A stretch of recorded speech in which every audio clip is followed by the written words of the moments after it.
Good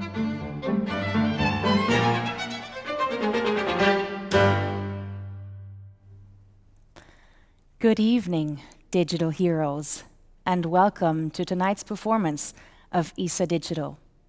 My name is Arabella Fenyves, and I'm delighted to introduce renowned Austrian pianist Alfred Brendel. Alfred Brendel will be joining us from London tonight, and he'll talk about a composer very dear to his heart. Alfred Brendel may very well be your own musical hero. His concert career took him around the world for many years and was crowned by countless recordings and prizes, amongst them the appointment to a Knight Commander of the British Empire. Alfred Brendel was the first person to record Beethoven's piano works in their entirety. That's big. Apart from being a celebrated pianist, Alfred Brendel is also a devoted essayist. He has been very active as a writer in recent years and gives lectures and public readings frequently. Tonight, Alfred Brendel will be talking about Franz Schubert's string quartet in G major. He will analyze it in detail and give musical examples for what he is saying. Some of the thoughts contained here are themes he has written about before. You may want to do some follow-up reading. Check out his collected essays in the book Alfred Brendel on Music. Following Alfred Brendel's analysis, you will hear a live performance of Schubert's G major quartet by the Simply Quartet. Digital heroes, meet your hero, Alfred Brendel.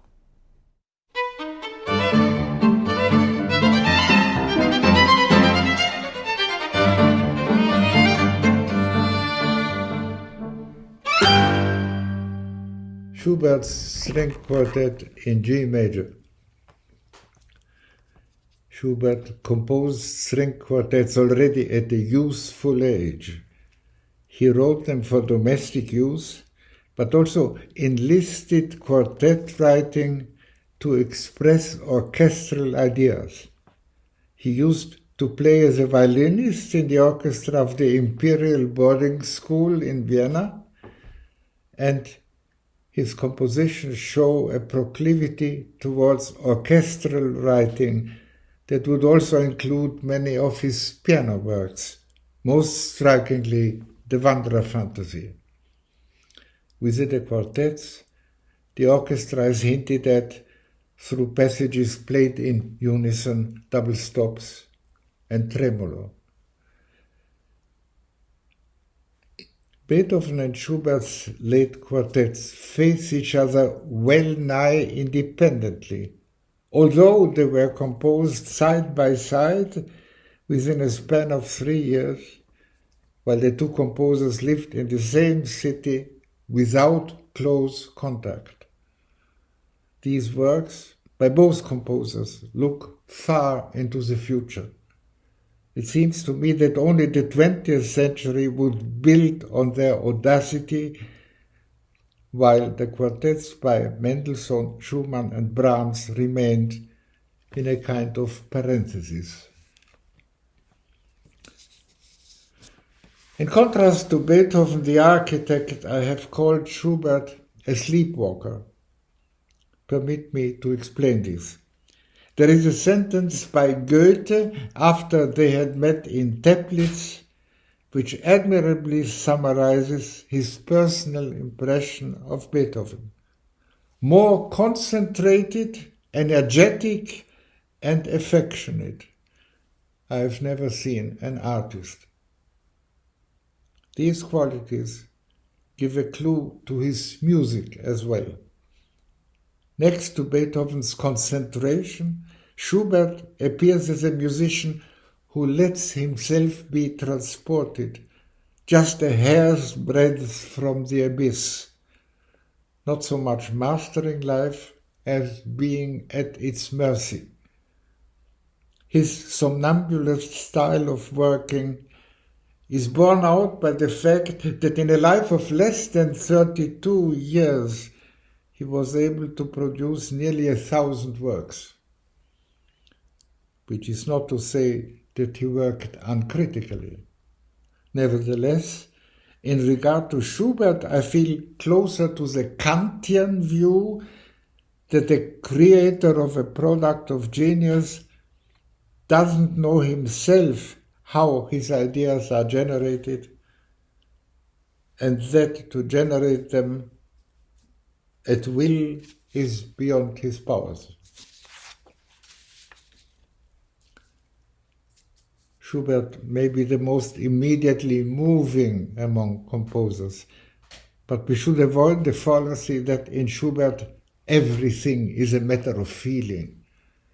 There is such a thing as an autonomous musical intelligence, but there is also the ability of consciously planning novel forms like those of the Wanderer Fantasy or the Fantasy for four hands in F minor. The composition of Schubert's three great quartets in A minor, D minor, and G major had obviously been stimulated by the return of the violinist Ignaz Schuppanzig after years of living abroad. Schuppanzig and his string quartet, that was sponsored by Count Razumovsky, had been the leading performers of Beethoven before the Palais Razumovsky burned down. Whereas Schubert's early quartets were accessible to amateurs, Schuppanzig, with his professional players and his own series of subscription concerts, offered the possibility of placing demands on the musicians that went above the domestic level. Schubert was a subscriber to this concert series. The A minor quartet, the first of the late string quartets, is dedicated to Schuppanzig, who premiered it in 1823. For the subsequent quartet, The Death and the Maiden, he had no use. As late as in 1850, the Viennese Helmesberger Quartet gave the first performance of Schubert's G major quartet. In the following year, it finally appeared in print. Movements of a macabre character, veritable dances of death, are a Schubert hallmark. We find them in the D minor quartet as well as in two of the piano sonatas. The G major finale is eerie in a somewhat different way. The movement is actually in the major, but constantly attacked by the minor, for instance, by a piercingly accented minor note in the initial theme.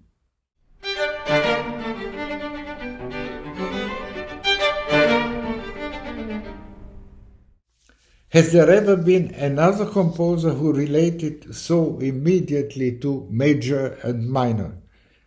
More often than not, minor seems to represent here the world's reality, while major suggests a yearning for happiness, or even the sweet comfort of death.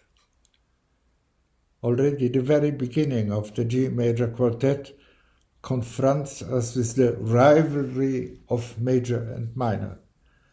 The conflict remains one of the most glaring features of the work. At the beginning of the recapitulation, we experience it differently. First minor, then major.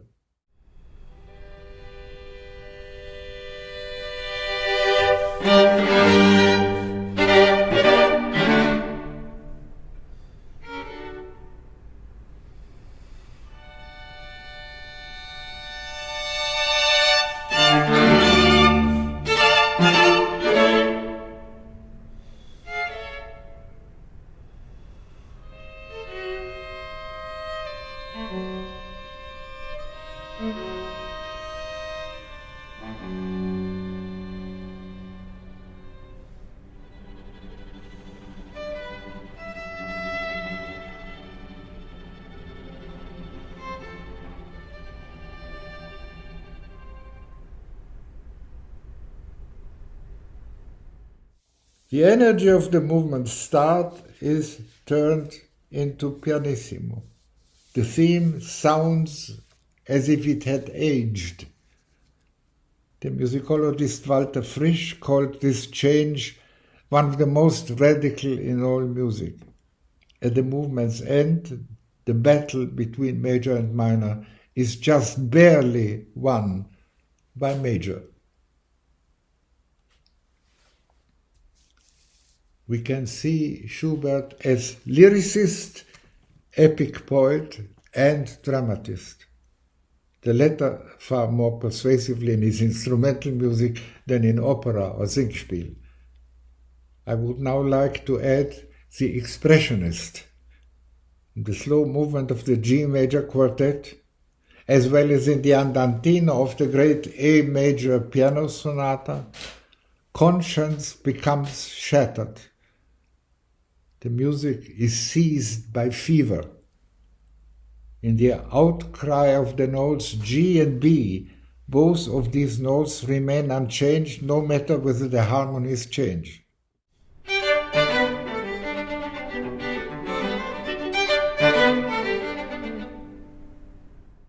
Schubert has written down the duration of the higher of these two notes very precisely. They are not staccato notes. Another characteristic feature of the G major quartet is the use of tone repetitions and tremolos. They are a token of inner unrest that can lead to delirium. The composer Dieter Schnabel even talks about the secret material of the entire work. It would appear as if Schubert wanted to demonstrate the multitude of things that can be done with repeated notes. Tremolos, for example, have the capacity of electrifying and galvanizing chords, as in the double theme of the first movement. On the other hand, tone repetitions of a thematic and motivic kind are to be heard in the third and fourth movement. Listen to the beginning of the scherzo. Here it's every single note that counts.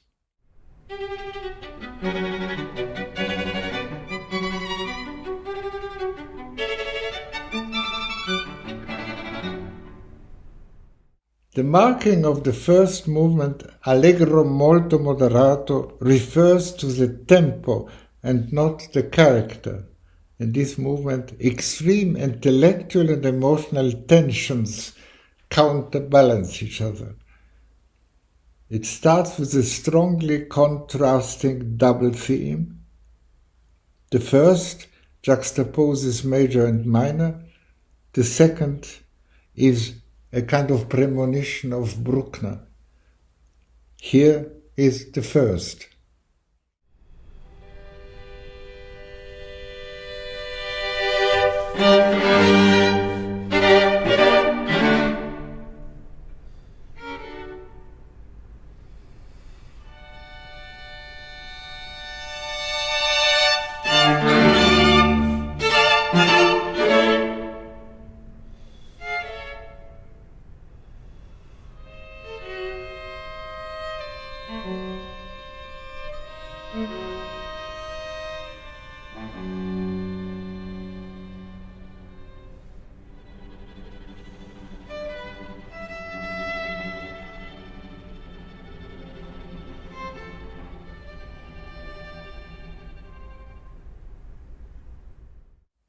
Later, a third dancing theme is added that leads to a whole series of varied repetitions. Karl Dahlhaus speaks of a sonata form approaching a cycle of variations. The development begins with tremolos of the cello that move in harmonic no man's land.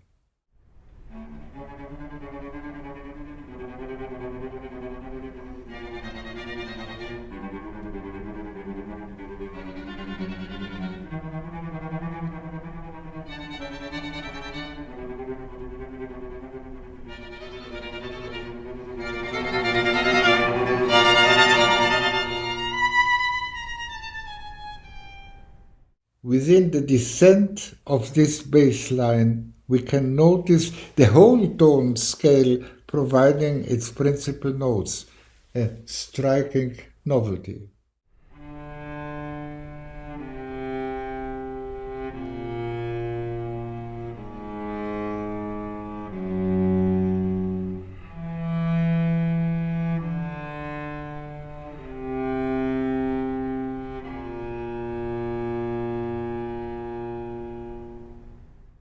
Contrary to Schubert's habit, hardly anything is repeated verbatim in the recapitulation. Even his performance markings are varied, and legato and staccato modified, where themes and their variations are reintroduced. In the second movement, Andante and poco, moto, the cello has wonderful things to convey. Its basic character is lyrical, while the feverish episodes are full of menace. What happens in the last 4 bars reaches out of utter hopelessness into a kind of unexpected redemption. It affects us like a miracle, providing that the first violin is willing to make it happen. Then there is a spectral scherzo with the most loving and affecting lullaby as its trio. The finale, Allegro assai, is a dance of death of grotesque and sinister gaiety. It contains a phantom of a melody in C sharp minor that appears in pianissimo, reminding me of the fact that Beethoven as well sometimes introduces passages that seem to come out of the blue, providing glimpses into another sphere. In his 4th piano concerto, there are 3 of these glimpses. Before the finale's conclusion, there is a startling intensification that is constantly widening as treble and bass move away from each other in contrary motion.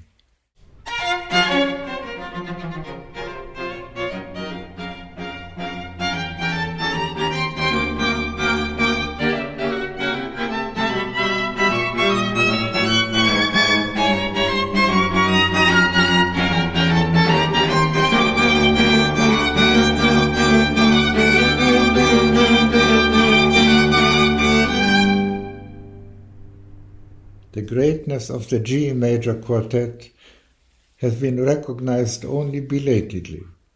Joseph Joachim, the supreme violinist, said in 1860 that he loved individual sections, but found the work as an entity immoderate and without feeling for beauty in its contrasts. Today we listen to Beethoven's and Schubert's quartets with different ears. Seeming boundlessness set new boundaries.